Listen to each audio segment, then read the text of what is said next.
नमस्कार, मैं अर्चना शर्मा चढ़ती कला टाइम टीवी देख रहे सभी दर्शकों का स्वागत करती हूं। आप देख रहे हैं टॉप 10 न्यूज।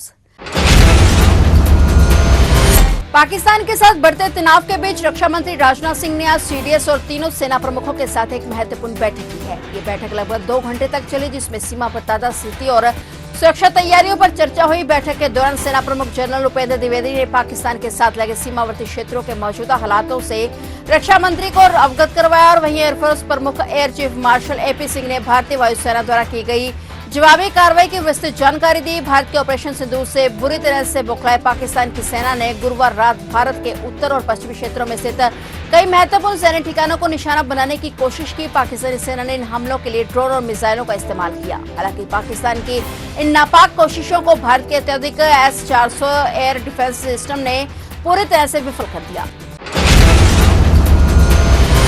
देश की सुरक्षा को ध्यान में रखते हुए राजस्थान के जैसलमेर और हरियाणा के अंबाला में आज शाम से कड़े प्रतिबंध लागू कर दिए गए हैं। जिला प्रशासन ने पाकिस्तान से संभावित हवाई हमले की आशंका के चलते ये सख्त कदम उठाया है। दोनों इलाकों में आज शाम 6 बजे से लेकर कल सुबह 6 बजे तक पूरी तरह से ब्लैकआउट लागू रहेगा। अंबाला जिले में जिला प्रशासन ने आदेश जारी कर कहा कि आज शाम 6 बजे तक सभी बाजार और दुकानें बंद करनी होंगी। रात 8 बजे से सुबह 6 बजे तक टोटल ब्लैकआउट लागू रहेगा। घरों, दफ्तरों, दुकानों और सड़कों पर किसी भी तरह की रोशनी जलाना मना है। नागरिकों से अपील की गई कि वे सुरक्षा बलों के आदेशों का पालन करें और अपने घरों में ही रहें। राजस्थान के सीमावर्ती जैसलमेर जिले में सुरक्षा को लेकर और भी कड़े निर्देश जारी किए गए हैं। प्रशासन ने कहा है कि शाम 5 बजे से लेकर जिले के सभी बाजार बंद रखने हैं। शाम 6 बजे से सुबह 6 बजे तक पूरा जिला अंधेरे में ही रहेगा और जैसलमेर में पटाखों की बिक्री, खरीद और उपयोग पर भी पूरी तरह से प्रतिबंध लगा दिया गया है। भारत पाकिस्तान में बढ़ रहे तनाव के बीच पंजाब के मुख्यमंत्री भगवंत मान ने आज कैबिनेट मीटिंग बुलाई और इस बैठक में पंजाब सरकार ने 15 अहम फैसले लिए, जिनकी जानकारी सीएम भगवंत मान ने प्रेस कॉन्फ्रेंस कर साझा की। उन्होंने जानकारी साझा करते हुए कहा कि अलग अलग विभागों में अलग अलग फैसले लिए गए हैं और बड़े ऐलान किए गए। उन्होंने कहा कि पंजाब में एंटी ड्रोन सिस्टम तैनात किया जाएगा। कैबिनेट बैठक में एंटी ड्रोन को खरीदने की मंजूरी मिल गई है। सीएम मान ने कहा कि बॉर्डर की एंटी ड्रोन सिस्टम से लैस कर दिया जाएगा और पाकिस्तान से आने वाले ड्रोन उड़ने से पहले ही तबाह कर दिए जाएंगे। सीएम मान ने मंत्रियों को आदेश जारी किए हैं कि वे दुकानों और बाजारों में जाएंगे और पंजाब में अनाज तेल की कमी नहीं है, लोगों को पैनिक होने से रोका जाए। उन्होंने कहा कि तनाव के माहौल में फरिश्ते स्कीम को बढ़ाया जा रहा है। इस दौरान उन्होंने अहम फैसले के बारे में बताते हुए कहा कि चंडीगढ़ में पटाखों में पूर्ण प्रतिबंध रहेगा और किसी भी समागम में पटाखे चलाने की इजाजत नहीं होगी। धार्मिक समागम में भी पटाखे नहीं चलाए जाएंगे। उन्होंने कहा कि यह आदेश 7 जुलाई तक लागू रहेंगे। सीएम मान ने कहा कि सरकार की ओर से 13 जिलों में जैमर लगाए जाएंगे। गोइंदवाल साहिब, पटियाला, बठिंडा, संगरूर, फरीदकोट, मुक्तसर आदि 13 जिलों में अपडेट जैमर लगाए जाएंगे। पंजाब के जिला अमृतसर में एक बार फिर मिसाइल के टुकड़े मिलने की सूचना मिली है। जानकारी के मुताबिक गांव मक्खन विंडी में पाकिस्तानी मिसाइल के टुकड़े मिले हैं। सेना के अधिकारियों द्वारा जांच करने पर पाया गया कि यह सक्रिय है और जिसे आज सेना की एक टीम ने डिफ्यूज कर दिया है। सेना ने किसी भी अप्रिय घटना को रोकने के लिए इस दिशा में यातायात रोक दिया और वहीं इंडियन एयरफोर्स ने मिसाइल के एक टुकड़े को सफलतापूर्वक नष्ट कर दिया। और वहीं आपको बता दें कि अमृतसर में लोगों से अपील की जा रही है कि वे शाम को 7 बजे से सुबह 6 बजे तक अपने घरों की लाइटें बंद रखें ताकि दुश्मन अपनी किसी भी चाल में कामयाब न हो सके।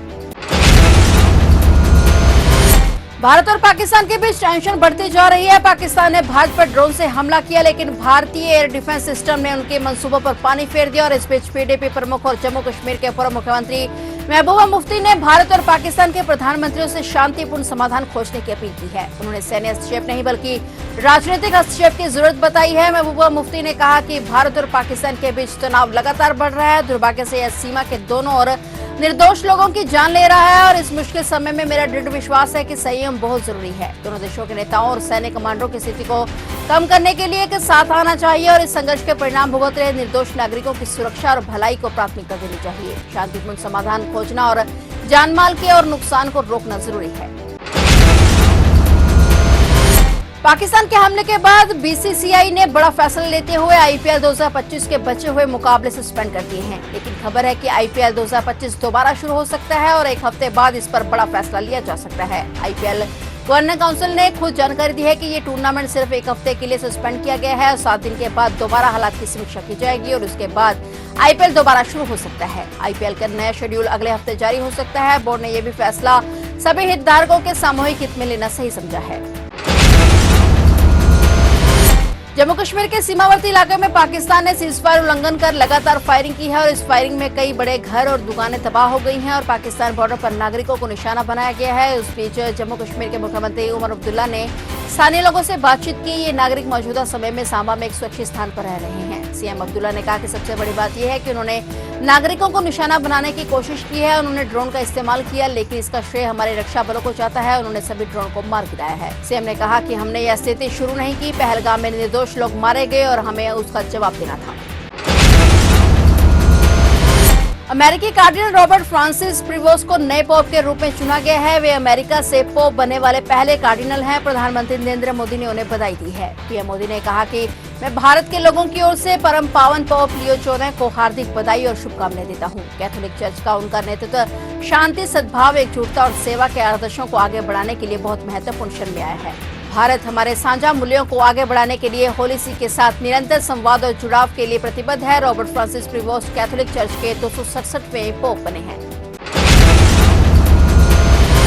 भारत पाकिस्तान के युद्ध की आहट के बीच रोडवेज की ओर से पुख्ता प्रबंध किए गए हैं और इसके तहत यात्रियों की सुरक्षा सुनिश्चित करने के लिए हरियाणा रोडवेज ने आज शुक्रवार से कैथल से कटरा और पंजाब के बॉर्डर इलाकों में जाने वाली बसों को आगामी आदेशों तक बंद कर दिया है। प्रदेश सरकार के आदेशों पर महाप्रबंधक ने फैसला लिया है और इसके साथ ही एक दिन पहले ही वहां गई हुई बसें भी वापस लौट चुकी हैं। हालांकि अभी चंडीगढ़ सहित पंजाब के संगरूर और पटियाला जिले में आने वाली बसों को बंद नहीं किया गया है। ये बसें पहले के दिनों की तरह ही संचालित की जा रही हैं। हरियाणा रोडवेज के अधिकारियों के अनुसार शुक्रवार सुबह के समय पठानकोट और अमृतसर जाने वाली बसों को भेजा गया था, लेकिन वे बसें जालंधर से ही वापस लौट आई हैं। वहीं बसों को रोके जाने से यात्रियों को परेशानी बढ़ गई है और रेलवे और रोडवेज ने सुरक्षा की दृष्टि से रेल और बसों को रोकने की बात कही है। भारत और पाकिस्तान के बीच हालात बिगड़ते जा रहे हैं। तनाव और बढ़ गया है। दोनों देश एक दूसरे पर हमलावर हैं और बढ़ते संघर्ष के बीच अमेरिकी उपराष्ट्रपति जेडी वेंस ने बड़ा बयान दिया है। जेडी वेंस ने कहा कि यह भारत और पाकिस्तान के बीच का मामला है, हम युद्ध के बीच में नहीं पड़ेंगे। वेंस ने यह भी कहा कि उम्मीद है कि परमाणु युद्ध नहीं होगा। अमेरिका ने भारत और पाकिस्तान से तनाव कम करने और बातचीत जारी रखने की अपील की है। उपराष्ट्रपति वेंस ने कहा कि अमेरिका भारत और पाकिस्तान को तनाव कम करने की दिशा में प्रोत्साहित कर सकता है, लेकिन युद्ध के बीच में नहीं पड़ेंगे, यह हमारा काम नहीं है। अमेरिका का युद्ध को नियंत्रित करने की क्षमता से कोई लेना देना नहीं है। वेंस ने यह भी कहा कि अमेरिका ना तो भारत से और ना ही पाकिस्तान से हथियार डालने को कह सकता है। वहीं अमेरिका उपराष्ट्रपति वेंस ने चिंता जताई कि कहीं दोनों देशों के बीच चल रहा टकराव परमाणु युद्ध में ना बदल जाए, क्योंकि ऐसी स्थिति बेहद तबाही ला सकती है। वेंस ने कहा कि भगवान करे परमाणु युद्ध ना हो। वेंस ने यह भी उम्मीद जताई कि ऐसा नहीं होने वाला है। फिलहाल टॉप 10 न्यूज में इतना ही और नए समाचारों के साथ फिर से हाजिर होंगे। तब तक के लिए देखते रहिए चढ़ती कला टाइम टीवी।